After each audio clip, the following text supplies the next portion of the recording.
تعرفي منين الراجل بيحب ولا لا؟ من حاجتين. الحاجة الأولى كلمة بحبك، لو اتقالت زيادة عن اللزوم وكل يوم بشكل كبير قوي بدون أفعال اعرفي إنه هو بلح. كلام الراجل في الحب بالأفعال، بيشيل مسؤوليتك وبيتعامل معاكي كطفلة وما بيحبش أبدا يشوفك زعلانة.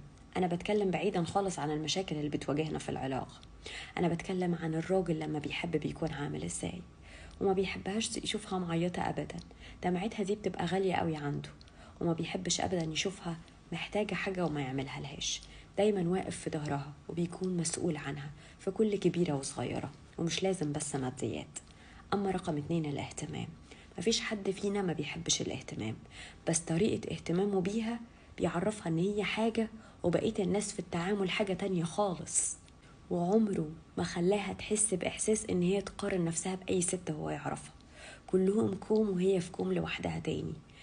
المقارنة عمرها ما حصلت، وان هي دايما شايفة نفسها ست غير كل الستات، وممكن الستات كمان تغير من معاملته ليها لأن نظرته ليها بتكون مختلفة، عينه نفسها بتكون مختلفة لما بيبص لها، ما بيبصش لأي ست ولا أي بنت البصة اللي هو بيبصها لها، حتى لو مع بعض بقالهم 30 سنة هي نفس البصة.